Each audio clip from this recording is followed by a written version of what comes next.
Hello guys, ఎలా ఉన్నారు మీరంతా? ఐ హోప్ అందరూ బావున్నారు అనే అనుకుంటున్నాను. 2 డేస్ బ్యాక్ ఒక హాలీవుడ్ మూవీ చూశాను.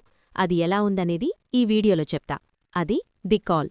ఇక ఈ మూవీ 2020లో వచ్చింది. కానీ ఇప్పటికీ ఇదే పేరుపై కొరియన్ మూవీ హైలైట్ అయింది. మరి ఈ మూవీ సంగతేంటి అనేది చూద్దాం. ప్రస్తుతం ప్రైమ్లో ఇది అవైలబుల్గా ఉంది. గుడ్ థింగ్ ఏంటంటే ఈ మూవీ అమెజాన్ ప్రైమ్లో తెలుగు డబ్బింగ్లో కూడా స్ట్రీమ్ అవుతోంది.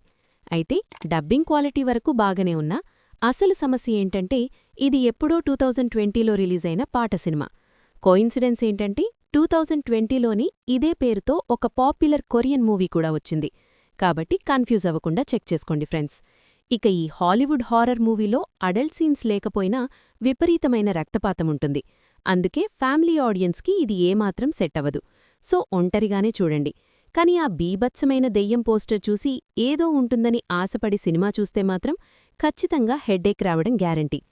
ఫ్రెండ్స్, చిన్న నోట్, మనది అసలే కొత్త ఛానల్. సో సబ్స్క్రైబ్ చేసి కొంచెం సపోర్ట్ ఇవ్వండి. మరిన్ని మంచి మూవీస్ తీసుకురావడానికి మాకొక మోటివేషన్లా ఉంటుంది.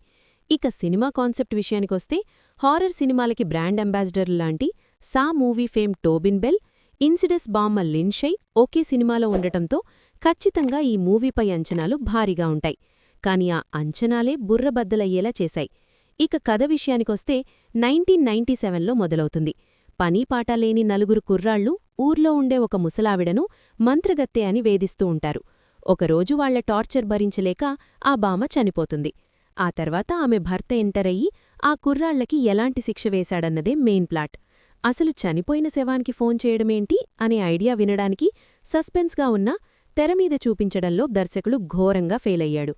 అంతేకాదు, సినిమా ఫస్ట్ హాఫ్ వరకు 1980s నాటి సెటప్, బ్యాక్గ్రౌండ్ స్కోర్తో ఏదో అలా నెట్టుకొచ్చినా సెకండ్ హాఫ్ మాత్రం అసలైన టార్చర్ మొదలవుతుంది. ఆ కుర్రాళ్లు ఒక్కొక్కరు ఫోన్ చేయడం, వెంటనే వాళ్లు చేసిన పాపాలకి తగ్గట్టుగా ఏదో ఒక నరకంలాంటి లోకంలోకి వెళ్లడం, ఇదే సీన్ నలుగురికి రిపీటెడ్గా చూపించడంతో సినిమా చాలా బోరింగ్గా తయారైంది. హారర్ పేరుతో వాళ్లు చూపించిన ఆ నరకం కాన్సెప్ట్ చూస్తుంటే భయం కంటే చిరాకే ఎక్కువ వేస్తుంది. అంత గొప్ప నటులకు కూడా పర్ఫామ్ చేయడానికి స్కోప్ ఇవ్వలేదు. ముఖ్యంగా బామ్మ ముఖానికి ఏదో పూసుకొని అరుస్తుంటే తాత అలా చూస్తూ ఉండిపోతాడు. టెక్నికల్గా కూడా సినిమా చాలా బిలో యావరేజ్గా ఉంది.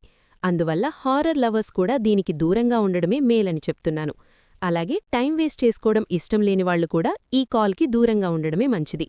లేదా బోర్ కొడుతోంది, ఒక లుక్ వేద్దామనుకుంటే మాత్రం ఇది చూడండి. ఒకవేళ మీకీ మూవీ డైరెక్ట్ స్ట్రీమ్ లింక్ కావాలంటే కమెంట్ చేయండి, లింక్ సెండ్ చేస్తా. ఇది ఫ్రెండ్స్ ఈ సినిమా రివ్యూ. మరి మరో వీడియోతో మళ్ళీ వస్తా. అప్పటివరకు బాయ్ బాయ్.